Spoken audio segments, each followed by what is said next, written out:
Recording is in progress. That's into the record. I don't know who scheduled things today, but I have never had a harder act to follow. Another round of applause for Thomas.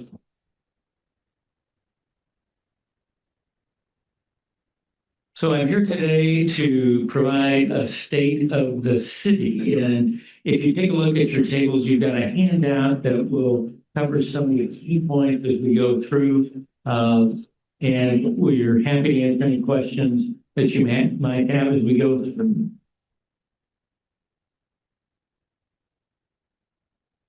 And I would like to think the clicker would work. Sort of.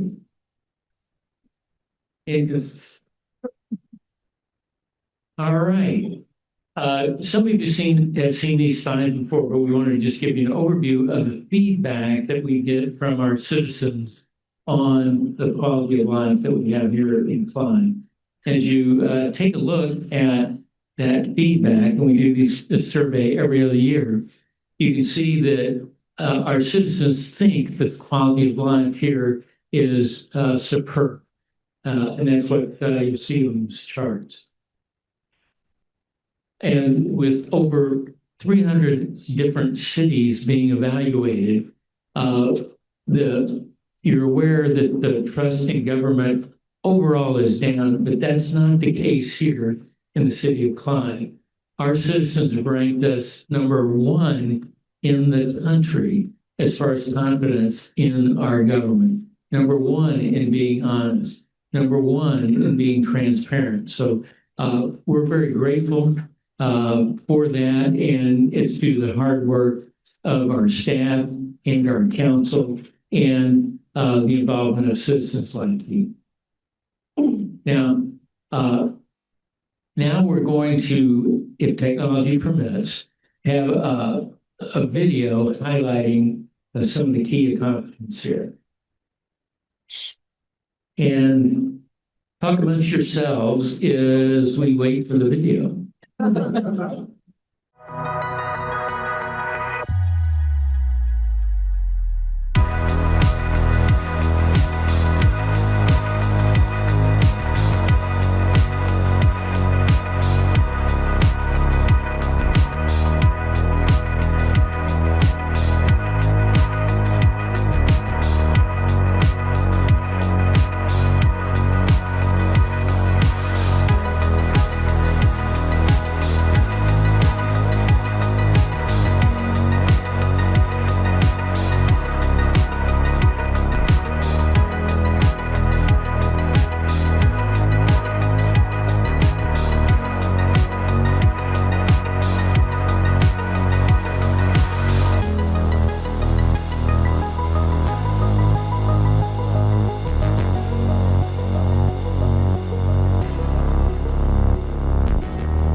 All right, so the City Council has set up key goals.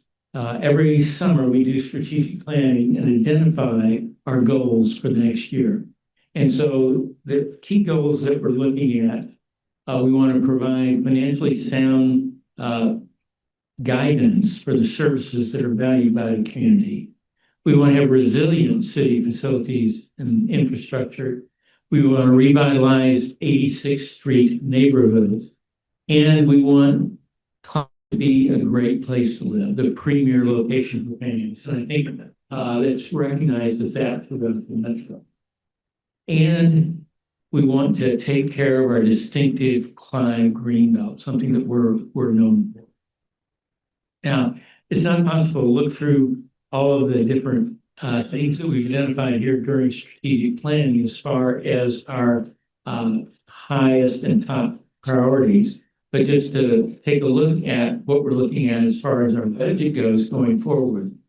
As far as property taxes go, we want to keep our property taxes fair and predictable. As you saw, we have maintained or lowered our property taxes for the last 10 years.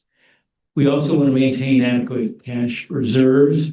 We're not sure what's going to happen with state legislation, the housing market, the economy, and so forth. So we are maintaining those cash balances to make sure we can weather any crisis that come.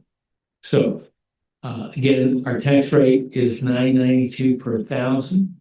And again, the 10th consecutive year, we either lowered it or maintained it. 2 years ago, we lowered it from 1014 down to the current 992. So we're very conservative in our budgeting, and we don't expect expenses to exceed that budgeted amount. This will be a little bit hard to see, but this gives you some idea of if you have a house that's valued at, let's say, $318,000. Your taxes, the actual taxes that you pay would decrease by a little over 4%, about $116. If you had a business that was valued at $1 million, the increase would only be about $160, a little over 1%. So again, we're holding the line on the tax increases, yet trying to provide you with the value that you're used to seeing. This shot gives you an overview of the amount of taxes you pay to the city of Clive. If you're in Polk County, 30% of what you pay in property taxes goes to the city of Clive. In Dallas County, 30%.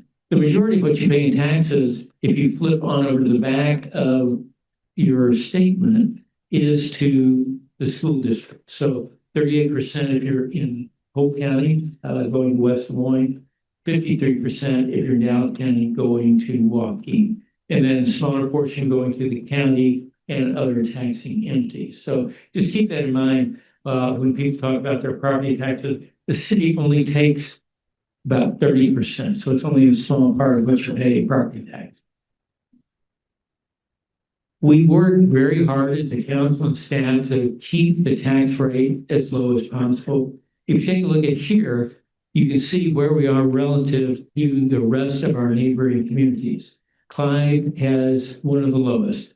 The only one lower is Ankeny, and they're at 990. We're at 992.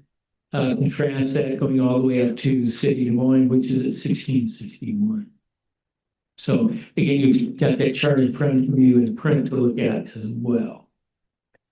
Now, I think everyone got their quote truth in taxation letters earlier this month, and we got a public meeting scheduled Thursday at 5:30. Again, required by law, so that anyone can come and question our tax rates going forward. The unfortunate thing about these notices is that they're confusing.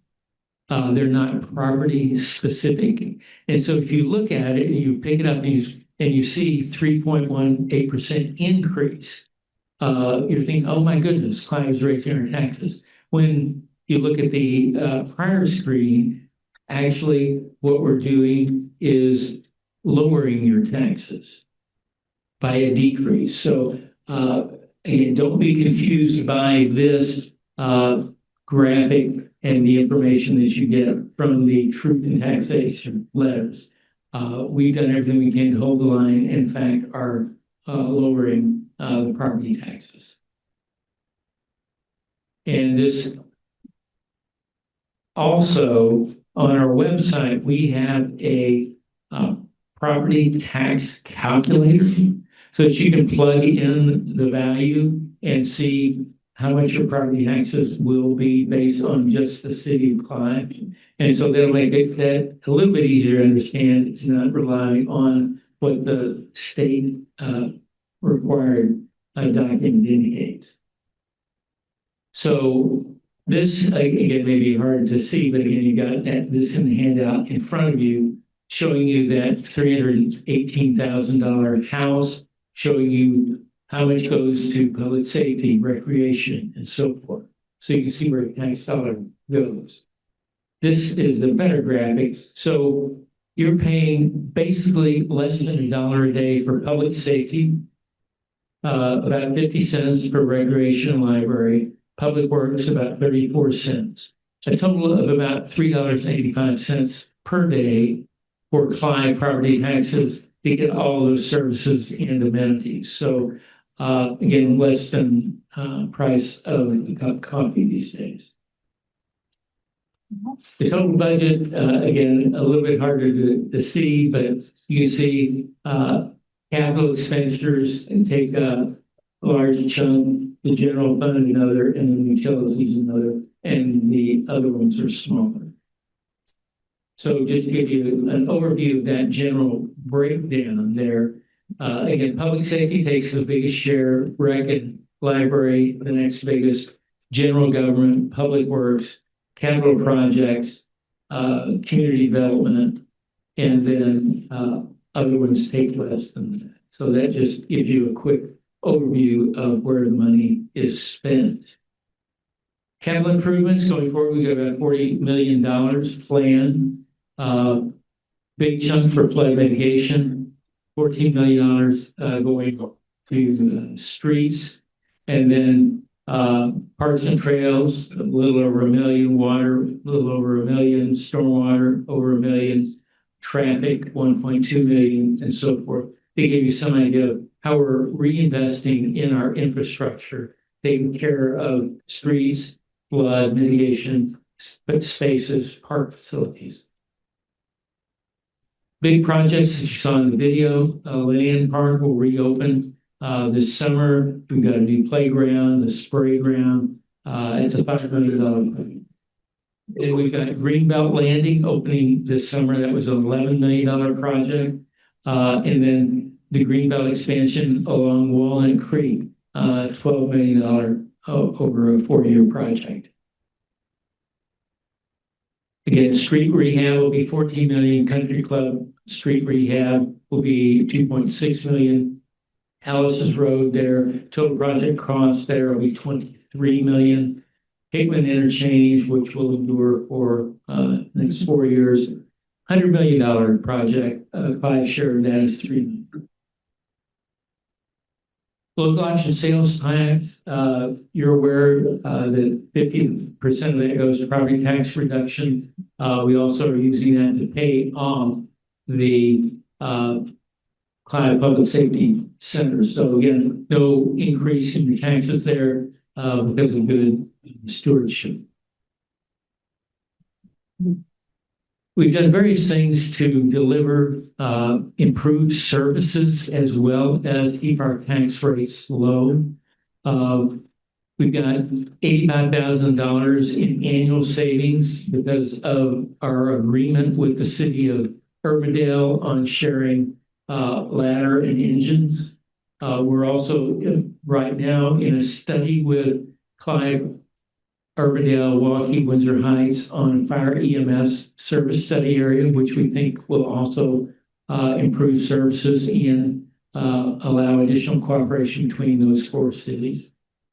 We've saved over $630,000 optimizing stations 42 and 43 in the coverage and amending the station 22 response. So it's huge savings there. And then 1.3 million in savings, which shared fire EMS with Urbandale Station 43 compared to the cost of us building our own station. So again, very good stewardship of our tax dollars there. So the promises that we are making to our community are that we'll keep delivering these high quality services. We're going to keep taxes fair and predictable. As we indicated before, the average household will have a decrease in taxes from the previous year. Businesses will have just that slight 1.2 increase from the previous year. So you've got the ability here to scan this code if you haven't already gotten text alerts set up from Green. So we encourage you to do that. And I want to introduce the council members that we have here with us. Because in order from left to right, Brianne Hocker is here. And next in line, we have Ted Weaver. And we have Eric Klein. And we have questions. So, and we've provided mics to our council members so they can weigh in, as well as our team. Of course, Matt McClellan, our city manager, is here, as well as the assistant city manager, who is the more athletic of our group, who will run from table to table with the mic to see that everyone can hear your questions. So, fire away. Or not. Oh, yes, we do. Please. Can you talk a little bit more about the project around 86th Street and what that's going to look like and what the plan is there? Okay, that's a great question. We've been working on the development of the 86th Street neighborhood plan for several years. And of course, Lenan Park, with our investment there, is a key part of that. The amenities there that we'll see are going to be valuable to the entire community. We've had property acquisitions adjacent to that. Again, it's been planned for a couple of years. And Matt, maybe you want to expand a little bit on what is included in that plan. Yeah, no, happy to.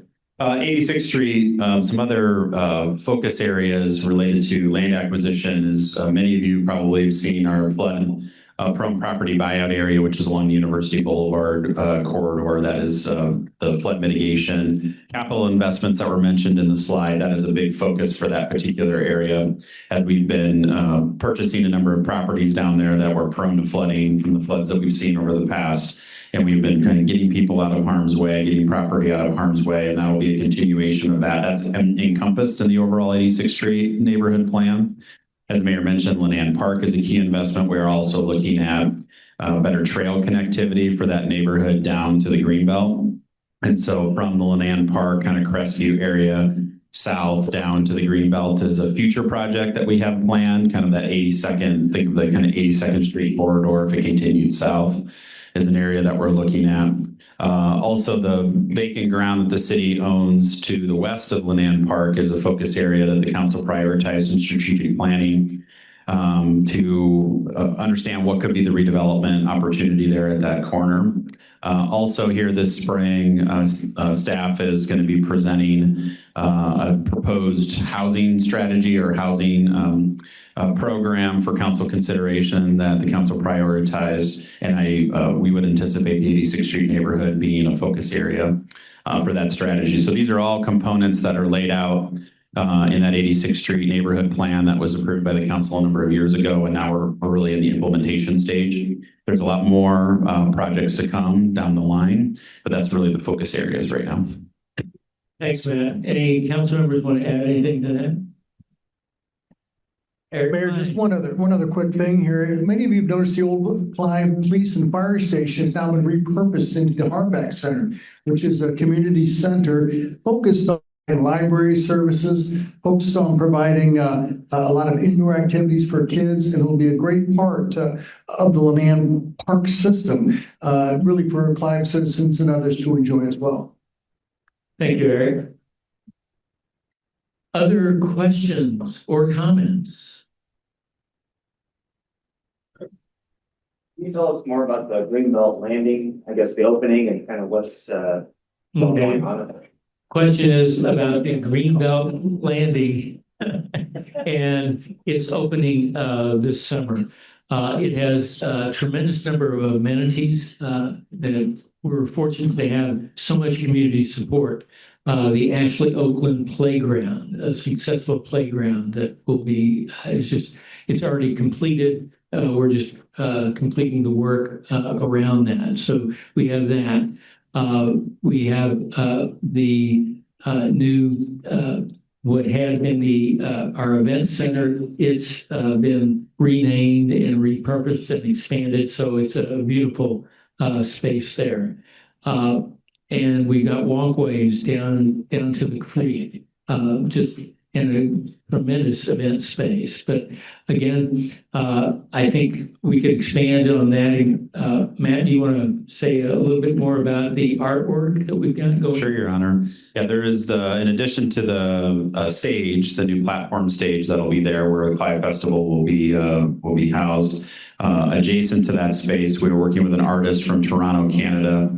It'll be the largest public art installation in the city of Clive, one of the larger ones actually on the west side of the metro area. Aquatic Dance is the name of it, and it's hard for me to describe without you seeing like the pictures of what it's going to look like. But basically, if you're sitting on the event lawn and you're staring at the stage, it'll be just to the left of that area, and so it'll be a key highlight.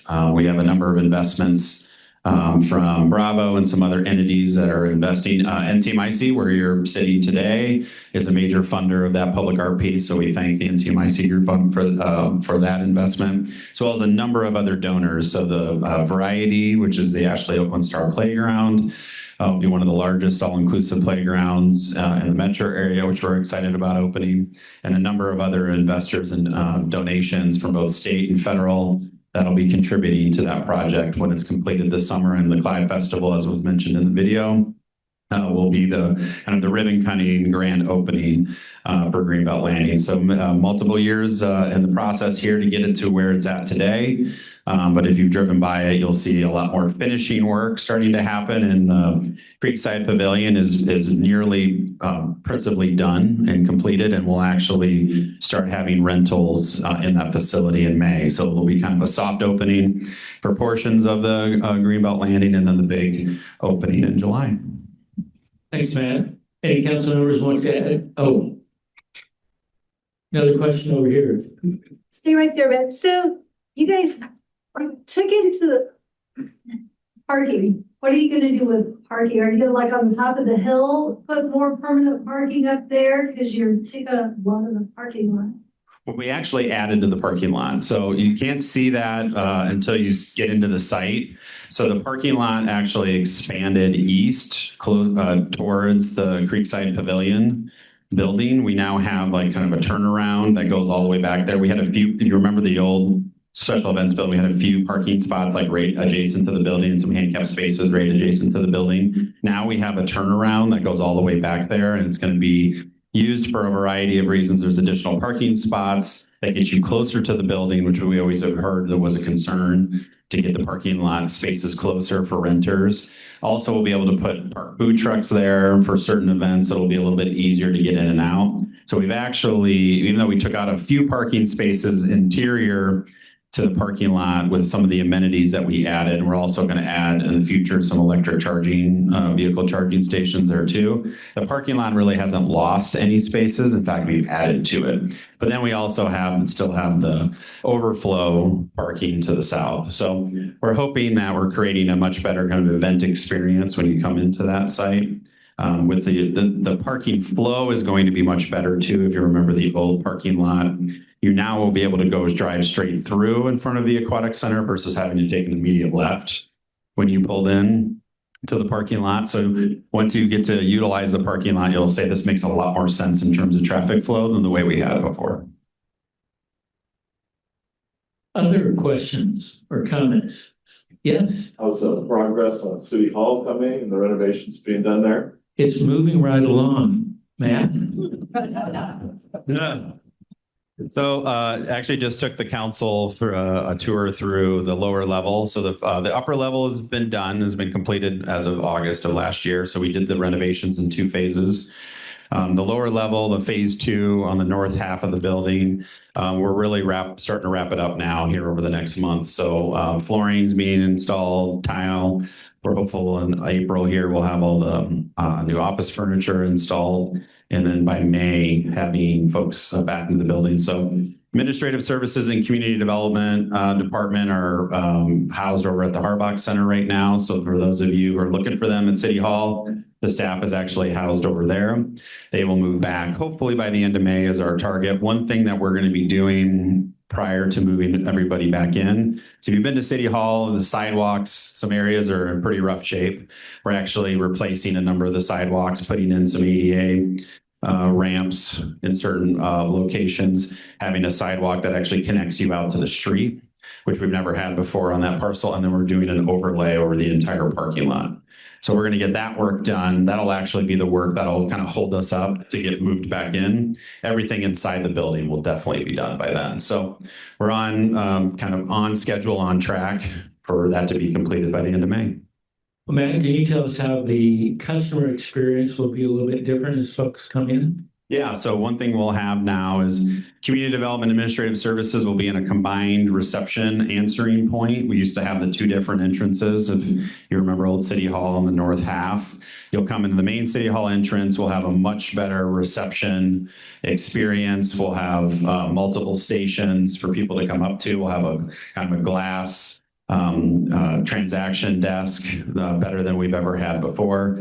And both administrative services, so like utility billing related service needs, as well as community development, like a fence permit, things like that, will all be, you'll be able to go to one place for all of that, and it'll be a much better experience. We'll also have a public restroom that's available up at the lobby. If you remember the old City Hall, you'd have to go back to the back, the staff side of City Hall to be able to utilize a restroom. So just be a secure, more secure environment for both staff and the public as you're coming into the facility. And what's the mayor's office look like? An office with a desk, just like he's had before. Unfortunately, the mayor lost his window, but he didn't have a window before this. So yes, there definitely will still be an office for the mayor. If you want to come and talk to John at City Hall, he will be available for that if you reach out to him. Other questions, comments, suggestions? Mary, you talked a little bit about Greenie, and can we talk a little bit, and Pete, I'll ask this question. Could you talk a little bit about how the city has utilized emerging technologies like AI to give our citizens a better response and better interaction? I can speak to that. So Greenie, because it wouldn't be Clive if it wasn't the color green and goats, right? So Greenie is our virtual assistant. And yeah, they're green right there. We've had Greenie for about a year. This is one of the best ways to stay on top of what's happening in Clive. We have a number of different lists that you can sign up for, whether it's traffic, road closures, emergency events, severe weather. All of that, you can receive information via Greenie. You can get that by text, or you can also engage with Greenie like a chatbot. And it is consuming, to speak to the councilman's question, it is trained AI on just the city's website. So we try and keep things really locked down there to make sure that you are getting accurate and timely information when you engage with this AI system and can trust the answers that you're going to get. Some other places where we're investigating this new technology, staff are using large language models today to do additional research, to do some generative AI work. And we're finding that it is making us very efficient, but we're also being very thoughtful about how we adopt it. We're not just chasing the bright, shiny thing. We want to make sure as we bring these tools on, that we're using them to solve real problems, not just use it for the sake of using it. If we were doing it that way, I'd have some real serious questions about whether we were delivering value for the taxes you're all paying. I feel confident saying, though, that as we're deploying these technologies right now, we really are getting a great return for the time and treasure that we're putting into the work. I think we had a question in the back.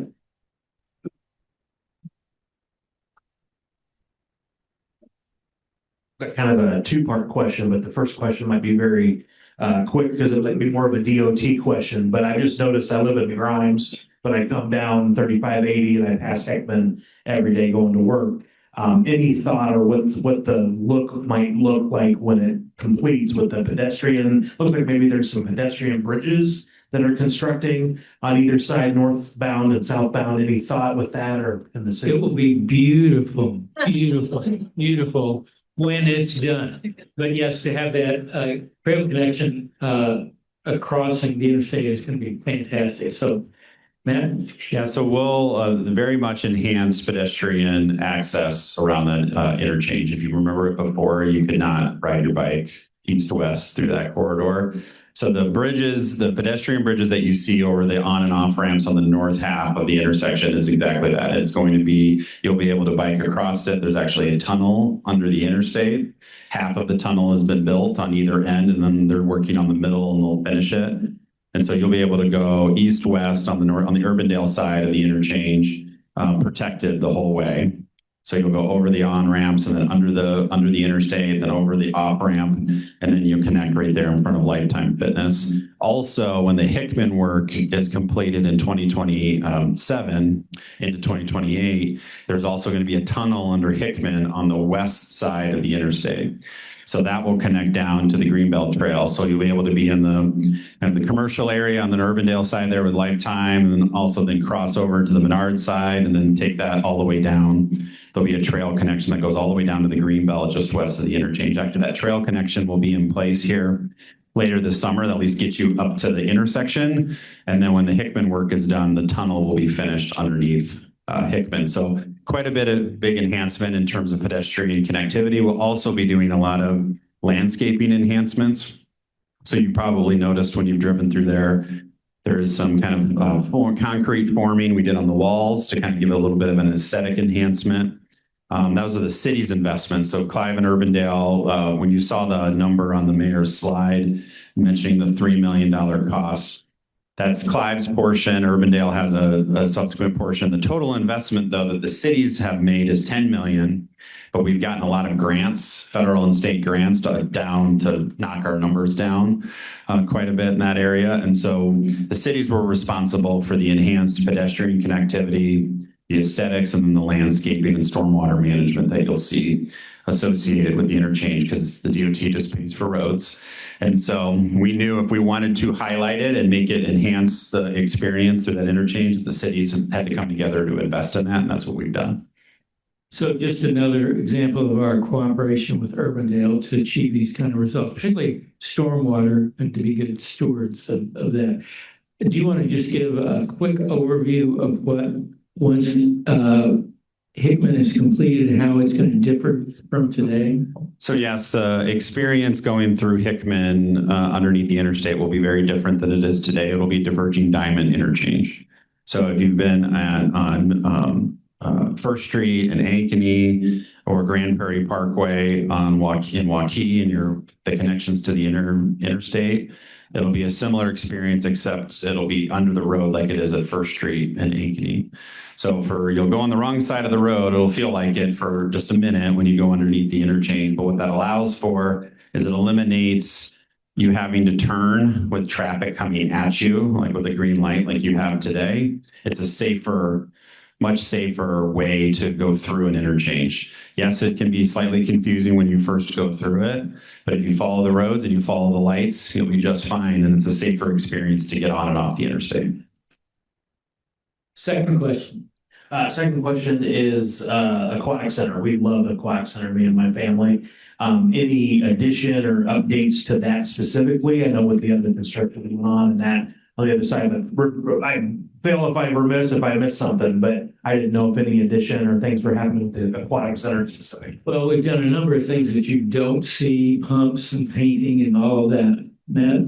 Yeah, there's a couple of things on that. So we have there's annual capital investments we're making in that facility to make sure it's functioning properly. As the mayor mentioned, pumps, filters, a lot of things behind the scenes that keep the pool running. We're very proud that the run time of that pool, the uptime, is very, very high compared to other facilities. We don't have down days because of equipment going down. Also, I think what you'll notice is the experience of coming into the facility with everything that we're doing with Greenbelt Landing will be a much better experience, especially with the entrance drive, the reconfiguration of the parking lot, easier to drop off and pick up, will be much better. The entryway into the facility will be better than what you've experienced in the past. So that, coupled with regular investments in the facility itself, it'll be what you'll see this year. Thank you, Matt. Yes. When do they think they're gonna open Greenbelt Trail up under the interstate? I think what we're saying and we're hearing is summer. Yep, our target is the month of June, so don't hold that to me when you leave here. But it's really dependent on the DOT. So we have gotten a projection from the DOT. They need to get their equipment moved out from underneath the bridges, and then they're on the hook for replacing the trail that they damaged underneath the interstate. And so they have given us a time frame of putting that out in June, early June, hopefully, fingers crossed. But we're saying summer right now because it's the DOT and you never know. But we also have had some other work happening in that area with the sewer that was crossing the trail. So actually, we're hoping everything comes together to have the Greenbelt Trail fully reopened in June is our target right now. I know everybody will be excited about that. Other questions? Any concluding comments from council members or staff? I would just add one additional comment on the pool that you'd asked about. Most city pools are heavily subsidized by the cities for a wide variety of reasons, labor costs or capital intensive. We're almost at a break-even point with our Clive Aquatic Center because of the high efficiencies and the high usership of our citizens. So it's not a loss leader like it is in most cities. So we're proud of that as well. And I will mention that the pool had its most high attendance in 2025. We had over 60,000 people utilize the pool last year. Thanks, man. Anything else? Any other questions? Anything from the chamber? No? Going once? I think there's still food, so help yourself. And I think we still have the space for a while, right? So enjoy. Thank you for being here.